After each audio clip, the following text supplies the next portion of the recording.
오늘 우리에게 주신 하나님의 말씀은 구약 성경에서 봅니다.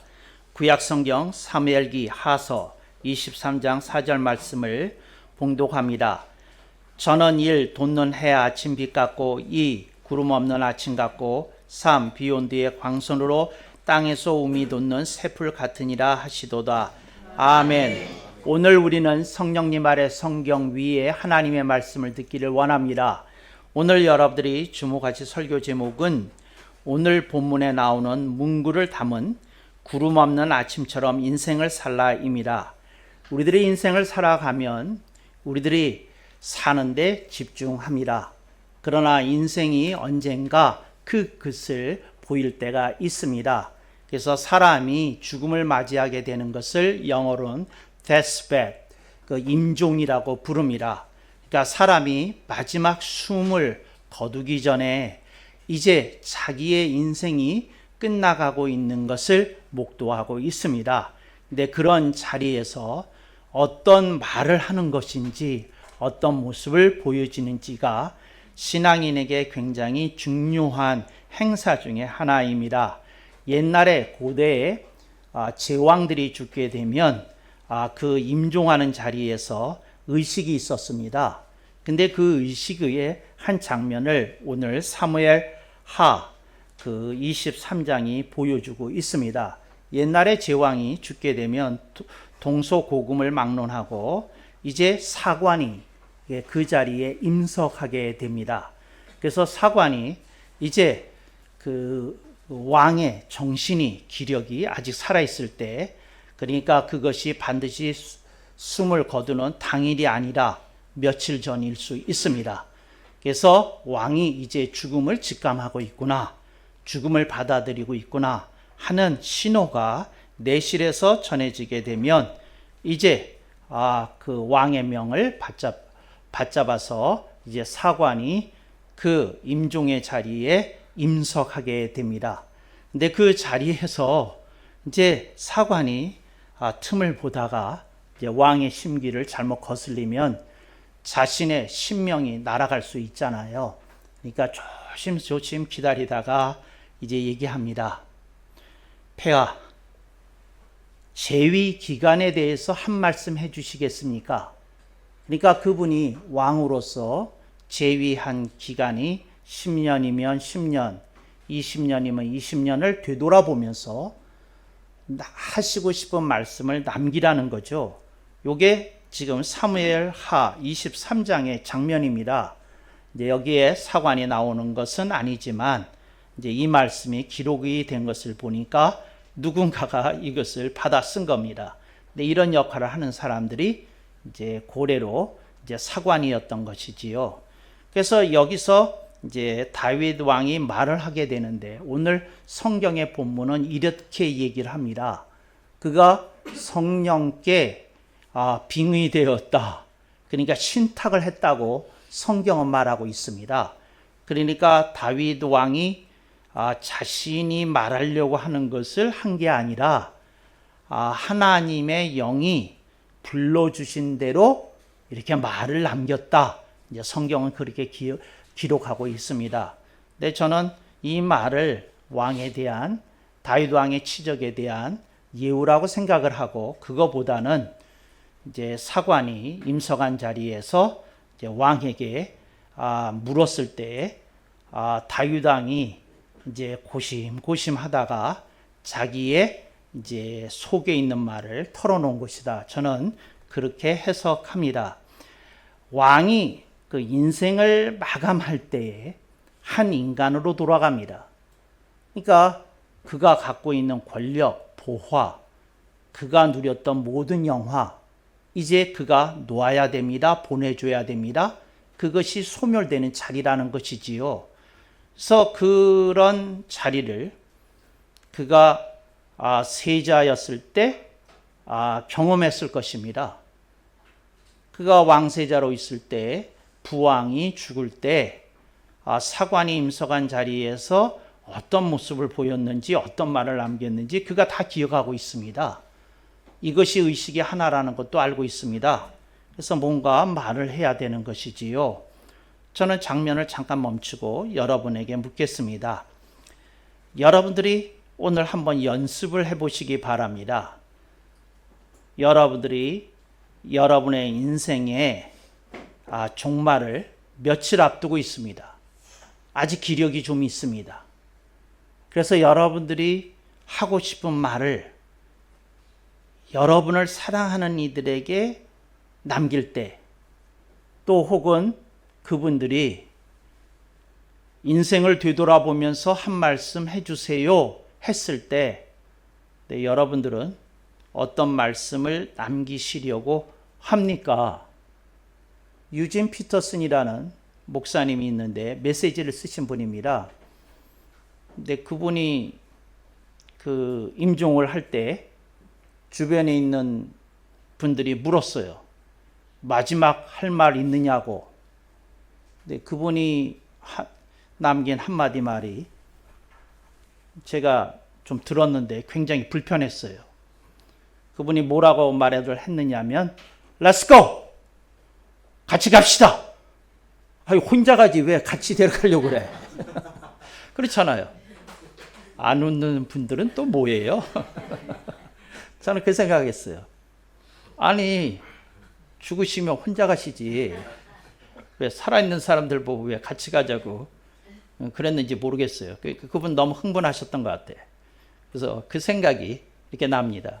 근데 저는 여러분들에게 묻는 거예요. 오늘 말씀 듣고 한번 임종 연습하시라.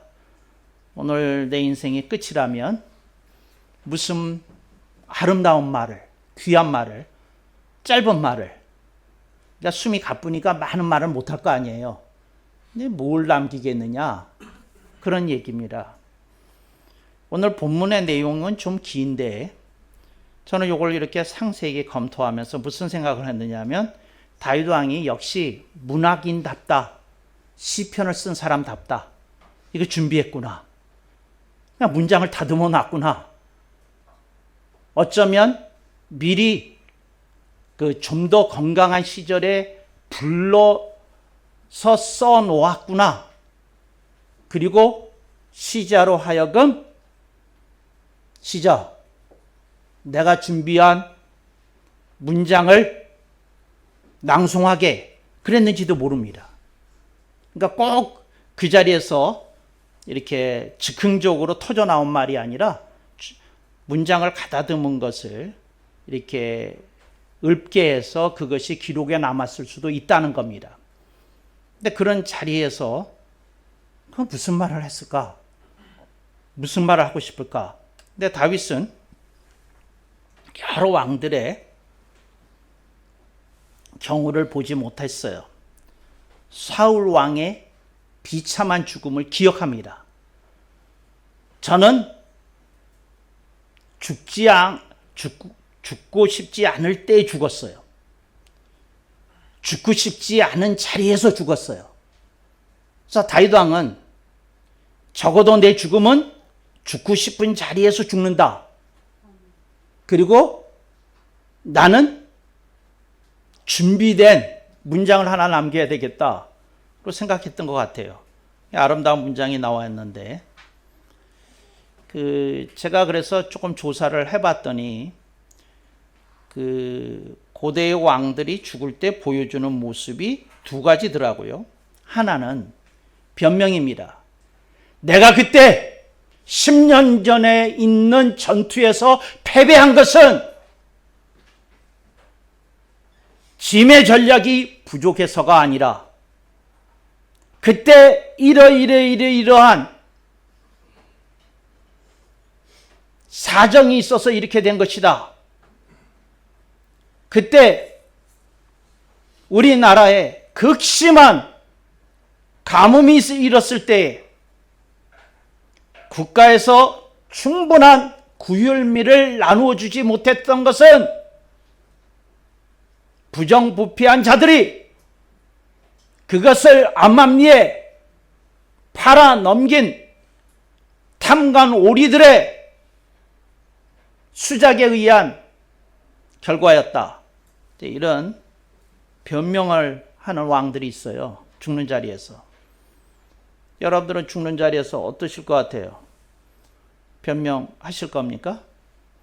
내 인생이 이렇게 된 건 우리 집안 탓이다. 우리 형제 탓이다. 그 시대적 경랑 때문이다. 이런 얘기 하시렵니까? 변명하는 사람이 있고요. 두 번째, 어떤 사람은 과장합니다. 자신의 치적을 굉장히 확대 포장해서 굉장히 아름답게 만들어서 사관에게 불러줍니다. 근데 다윗은 본인 스스로가 시인이고 문학인이었기 때문에 알고 있었어요. 내가 불러준다고 그거 안 남을 거라는 거, 그대로 이렇게 역사의 기록의 한 장이 되지 않을 거라는 거 알고 있었어요. 그래서 그는 다른 방법을 선택합니다. 변명하는 코스가 아니라, 과장하는 길이 아니라 그런 다른 걸 제시합니다. 그게 뭔고 하니, 죽음의 자리에서 자신이 인생을 어떤 소신을 갖고 살았는지를 이렇게 밝히는 겁니다. 나는 이런 좌우명을 갖고 이런 그림을 갖고 인생을 살았다. 이 얘기를 하는 중입니다. 여기 이제 수많은 문장이 있는데 저는 이 문장에 필이 꽂혔어요. 그게 뭡니까? 구름 없는 아침 같고. 이게 정말 구름 없는 아침 같고. 저는 그가 남긴 그 유언, 이게 사무엘 하 23장 1절서부터 7절까지 이렇게 길거든요. 근데 다른 건 다 눈에 안 들어오고 요 문장만 들어왔어요. 구름 없는 아침 같다. 이게 정말 아름다운 것 같아요. 제가 구름 없는 아침처럼 인생을 살라, 이걸 설교 제목으로 정하고 챗GPT한테다 번역해 달라고 그랬더니 챗GPT 님이 하시는 말씀입니다. 참 아름다운 문장이시네요. 칭찬을 들 설교 제목입니다. 아주 챗GPT를 쓰다 보면 가끔씩 깜짝깜짝 놀라요. 사람 같아. 요즘 너무 진화가 돼가지고요. 사람의 심금을 아주 올립니다. 그런데 구름 없는 아침처럼 인생을 살라. 이제 그랬는데 그 구름 없는 아침처럼 인생을 살았다, 그 말이에요. 다윗이 하는 말은. 근데 구름 없는 아침이라는 말이 무슨 말이냐면, 구름이 끼면 해돋이를 못 보거든요. 근데 그 해돋이를 못 본다, 그 말은 찬란함을 못 본다는 말이거든요. 그러니까 다윗은 이런 얘기를 지금 하고 있는 겁니다. 내 인생에 어려움이 많았다. 내 인생에 수없는 전쟁을 치르고 전투를 치러야만 했다. 내가 수많은 유랑 생활을 했다. 블레셋에서 망명 생활까지 하였다. 나는 상당한 기간을 외롭게 떠돌이 생활을 한 적이 많았다. 그렇지만 그런 인생 내내 나는 구름 없는 아침을 품었다. 그 말은 문제는 있었는데 문제가 자기를 어둡게 만드는 걸 용납하지 않겠다는 소신을 갖고 평생을 살았다는 겁니다. 이게 아름다워요. 여러분, 문제 없는 인생이 어디 있어요? 여러분, 괴로움이 없는 인생이 어디 있어요? 실수와 실패가 없는 인생이 어디 있어요? 좌절이 없는 인생이 어디 있어요? 뜻대로 안 되는 것이 없었던 인생이 어디 있어요? 다 겪습니다. 근데 문제는 거기에 사로잡히지 않았다는 거고, 거기에 끌려다니지 않았다는 거고, 그것에 의해서 무너지지 않았다는 겁니다. 그걸 그는 아름다운 문장으로 표현합니다. 구름 없었다. 우리 교인들 가운데 최근에 암 판정을 받으신 분이 있어요. 그런 분들 보면 목사가 가슴이 철렁합니다. 근데 그 교인은 어떻게 생각하는지 모르는데 최소한도 저는 이런 생각을 해요. 마치 내 죄 같아. 목사가 좀 기도를 더 잘했으면 교인들이 암도 좀 안 걸리고 그럴 거 아닌가? 뭐 그런 막연한 생각 같은 게 막 있어서 내가 기도를 어떻게 했지? 내가 평소에 어떻게 살지? 그런 거 돌아봅니다. 그런데 이제 중요한 건 다윗의 경우 그런 여러 가지 어려움이 있는데 어떻게 했다고요? 구름이 안 끼게 했다는 겁니다. 문제에 사로잡히지 않게 살았다는 겁니다. 아, 이게 되게 마음에 드는 거예요. 구름 없는 아침 같고, 표현도 굉장히 시적이에요. 아침이라고 그랬잖아요. 무슨 말이에요? 인생 이제서부터 살기 시작해야 된다는 거죠. 아침이니까 뭐가 남아있어요? 대낮도 남아있고, 오후도, 긴 오후도 남아있고, 저녁도 남아있고, 밤도 남아있고, 아직 살아야 될 날들이 많다 그 말이에요. 그렇지만 문제 있지만 문제에 사로잡히지 않았다. 문제에 걸려서 넘어지지 않았다. 문제에 끌려다니지 않았다. 자, 거듭 이 표현을 반복하는 건 강조하려는 겁니다. 여러분에게 각인시키려는 겁니다. 그렇게 인생 살아야 된다. 이제 그런 거예요. 사람들과 대화를 하다 보면 사람들마다의 고통이 있어요. 사람들마다의 문제가 있고요. 근데 여러분, 그런 상황 속에서 요거 어떻습니까? 구름 없는 아침처럼 인생을 살리라. 그건 어떻습니까? 근데 구름 없이 인생을 좀 살았으면 좋겠거든요. 근데 거기에 너무 걸려서 끌려다니고 그러면 그렇거든요. 인생 안 사는 사람 없어요. 다 살아요. 근데 너무 구름이 낀 상태로 사는 게 조금 안타깝다. 아, 그게 너무 힘들어 보인다. 다른 사람이 보기에도. 그 얘기를 하려는 겁니다. 근데 인생이 아픔을 줄 때 우리가 할 수 있는 일이 사실은 아무것도 없어요. 뭘 어떻게 해요? 이미 문제가 발생했는데. 근데 우리가 할 수 있는 일이 있어요. 그래서 제가 문장을 만들어 봤다니까요. 어자로 이행시를 썼어요. 이런 걸 이제 한시에서는 운이라고 그러는데, 이제 이렇게 그 글자를 따가지고 이제 소리를 맞춰서 이제 시를 짓는 거, 운을 맞춰서 짓는다고 그러는데, 한번 제가 읊어볼게요. 어려움을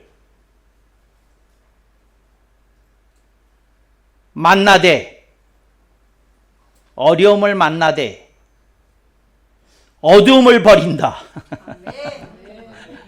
어려움을 만날 거예요. 어시예요. 근데 어두움까지 끌어안으면 안 된다는 거죠. 어려움으로 충분해요. 그런데 저는 어려움이 혼자 오는 경우를 못 봤어요. 꼭 쌍둥이를 데려오더라고요. 어두움이라는 쌍둥이를 데려와요. 그래서 여러분, 이 쌍어에 걸리면 안 됩니다. 어려움 만나도 어두움은 이렇게 버리시기 바랍니다. 부셔버리시기 바랍니다. 소멸시키기 바랍니다. 어려움을 만나도 어두움을 버려야 한다 하는 걸 다윗은 내내 마음에 담고 있었다는 거죠. 근데 그가 저는 이런 게 어느 날 궁금해졌어요. 다윗이 언제서부터 이런 마음을 품었을까? 언제서부터? 다윗의 인생 초반부는 목동 생활이고, 그리고 인생 그게 1기고 2기서부터는 사울 왕의 추격을 피해서 도망 다니는 삶이거든요. 그게 2기인데. 근데 그 2기 때를 기억하면서 요 소신을 밝힌 것 같아요. 구름 없는 아침처럼 인생을 살리라. 아, 그걸 그때 생각했다는 거죠. 근데 이게 어디서 나왔을까? 저절로 나왔을까? 그 생각해보면 신비해요. 왜 신비하냐면, 다윗이 선지자도 아니니까 그렇게 율법학자처럼 말씀을 많이 배우지는 않았을 것 같거든요. 근데 이런 건 어디서 배웠을까? 어떻게 했을까? 그런데 이제 시편에 보면 다윗이 자기의 경험을 얘기하거든요. 사자와 곰과 싸우는 얘기를 하거든요. 그런데 그런 경험 속에서 저가 하나님의 붙드심이라고 느낄 수밖에 없었던 일들이 있었던 것 같아요.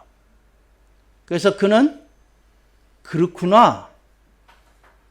내가 곰과 싸우고 사자와 싸울 때 겁에 질렸으면 내가 무너져 버렸을 텐데 내가 하나님의 붙드심을 기억하고 내가 강건하게 맞섰더니 그것이 극복이 되고 승리가 나한테 왔다. 이걸 기억했던 것 같아요.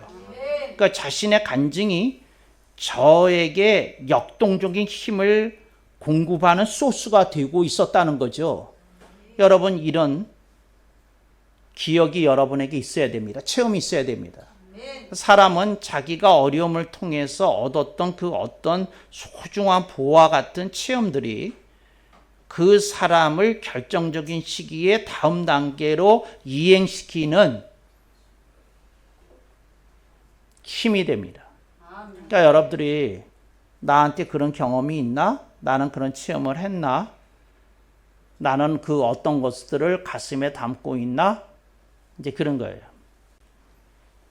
초등학교 2학년짜리가 어느 날 엄마한테 이렇게 물었다는 거예요. 뭐라고 물었느냐면, 엄마도 나만큼 힘들어? 2학년짜리가 물었다는 거예요. 엄마가 깜짝 놀라가지고, 넌 뭐 때문에 힘든데? 엄마가 물었다고 그래. 응, 내가 좋아하는 숙경이가 있는데 얘는 나한테 눈 한 번 안 주더라고. 2학년짜리가 이 시련의 아픔을 체험하고 있는 중이에요. 그런데 그 엄마도 그렇게 아플 때가 있느냐고 이렇게 물어보더라는 거예요. 근데 그 엄마가 당황스럽잖아요. 그리고 이제 물어봤더니 그런 얘기 하더라는 거죠. 근데 엄마가 이런 얘기를 해줬다고 그래요. 그게 뭐냐면 엄마가 하는 말이 엄마가 있잖니 너보다는 인생을 조금 오래 살았잖아. 그렇지. 근데 엄마가 살아보니까 문제는 조금 지나면 지나가더라고. 근데 그 꼬맹이가 하는 말이 더 걸작이에요. 난 지나가는 거로 안 돼. 숙경이 마음이 바뀌어야지. 여러분 인생에 여러분이 원하는 대로 돼야지 속이 풀리겠는데 그 안 되는 거 있잖아요. 근데 그게 여러분을 끊임없이 유령처럼 쫓아다니면서 어둠을 주려고 그러잖아요. 근데 그걸 뿌리치는 거, 이게 이 뜻이에요. 구름 없는 아침처럼 인생을 살리라. 그거 좀 떨쳐야 됩니다. 정말이에요. 노인들이 빨리 늙어가는 이유 중에 하나는 꿈을 꾸기 때문에 그래요. 그러니까 근데 그 꿈 속에서 그 어린 시절로 돌아가거든요. 그러니까 그 자기가 자꾸 어린 시절로 돌아가서 꿈을 꾸면서부터 꿈 속에서 평생을 다시 사는 거예요. 그러니까 얼마나 시달려 매일 밤. 그리고 가끔 앉았다가 갑자기 40대 시절이 생각나고 30대 시절이 나고 20대 시절이 나고 노인들은 이딴 노름을 하거든요. 근데 그런 걸 유령처럼이라는 표현을 쓰는 거예요. 그러니까 생각지도 않는데 뭐가 이렇게 불쑥 나타나서 날 끌고 다닌다는 거죠. 근데 내가 생각지도 않는 그 어떤 것들이 나를 끌고 다니면서 생각을 끌고 다니면서 막 마음을 어둡게 하고 이러거든요. 근데 요 말씀 그냥 그림으로 가졌으면 좋겠어요. 구름 없는 아침처럼 인생을 살리라. 그게 뭐냐면 구름은 떠올라요. 그러니까 구름이 끼는 건 구름의 자유예요. 근데 구름 보고 가라고 명하고 지워버리는 건 내 자유예요. delete. 그러니까 이렇게 지워버리세요. 보내버리세요. 정말이에요. 그걸 왜 끼고 살겠어요? 그거 없애버리고 그래야 되거든요. 그거 오래 살 필요가 없는 거예요. 어떤 분이 저하고 대화를 하는데 이런 얘기를 하더라고요. 지난번에 목사님이 딜릿 말씀하실 때 제가 좋으면서도 이런 생각을 했어요.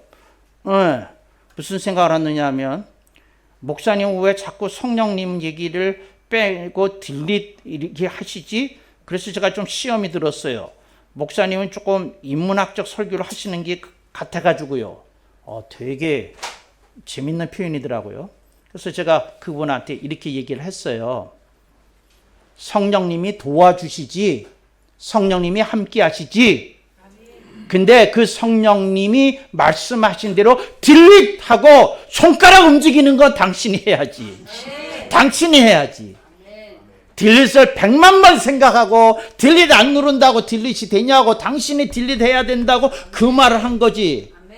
나는 마지막 포인트를 얘기를 한 거고, 당신은 처음 포인트에 붙들린 거고.